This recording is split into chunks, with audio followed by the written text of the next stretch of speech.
wabarakatuh. Kami di sini akan mempresentasikan hasil kerja kami mengenai alat AAS Flame.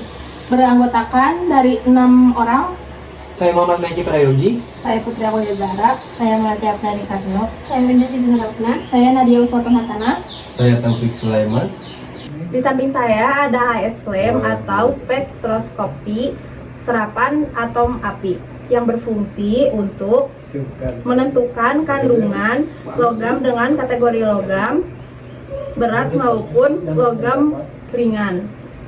Adapun prinsip kerja dari alat atom AAS Flame, yaitu AAS menggunakan penyerapan cahaya untuk menentukan konsentrasi atom logam tertentu dalam padat atau cair dengan menguapkan sampel dalam nyala api. Atom logam bebas keadaan dasar tereksitasi oleh panjang gelombang cahaya tertentu dengan jumlah energi yang diserap sebanding dengan jumlah atom unsur tersebut dalam sampel. Perbedaan antara sampel dan penyerapan latar belakang kemudian diukur dari dibandingkan dengan penyerapan serangkaian larutan standar. Pada menu utama Windows, klik Operation, klik akan muncul tampilan berikut. Login ID lalu ketik admin lalu enter atau klik OK akan muncul tampilan berikut. Alat AAS dan ASC auto sample jika ada di on. Buka keran gas asetilen H2C2 sesuai unsur yang akan dianalisis dan kompresor udara di on. Klik connect, select elemen unsur yang akan diukur, krom, CR atau besi Fe. Nyalakan burner, menekan tombol gas pemantik api secara bersamaan sampai burner betul-betul menyala. Berhenti menekan pemantik dan tombol gas. Edit parameter, pilih logam yang akan dianalisis, Fe dan CR. Klik lampu on, line search untuk mencari panjang lubang nanometer yang sesuai unsur yang dianalisis. Lalu klik close, lalu klik next, klik kalibrasi kurva edit sesuai jumlah standar. Klik off, klik next, lalu klik finish. Cara mematikan alat AAS.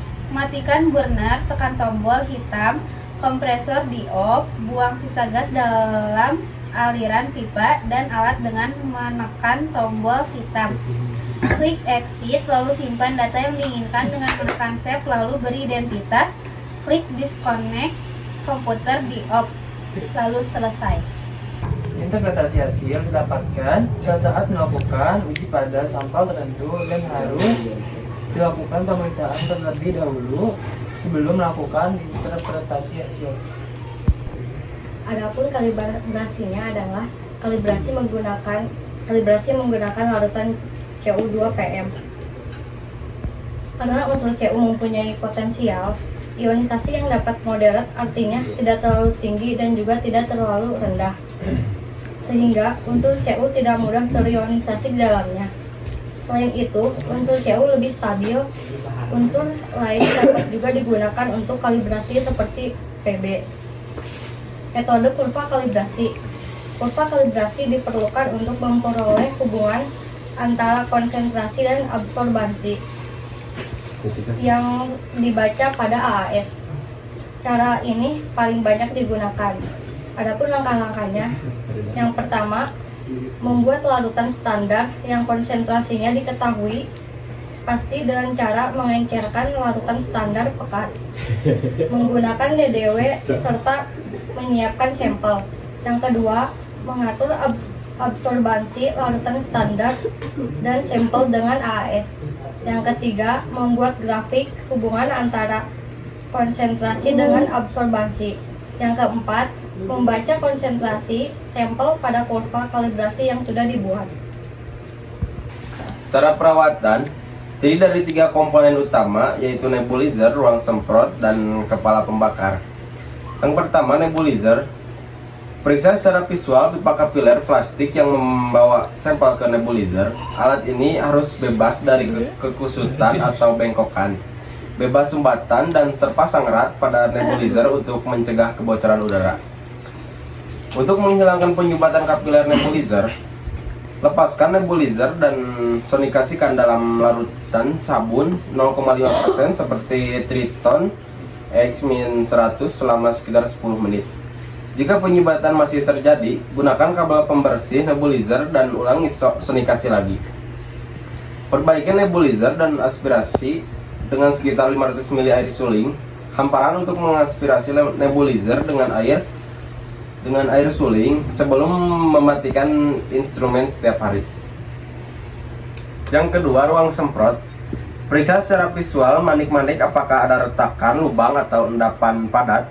Manik dapat diganti jika diperlukan atau dibersihkan dengan menggunakan prosedur sonikasi dalam larutan sabun diikuti dengan air suling. Periksa cincin O di ruang penyemprot, ganti cincin yang rusak jika dirasa perlu. Periksa apakah ada sumbatan pada pipa pembuangan dan kosongkan wadah pembuangan limbah secara teratur. Ketiga, pembakaran.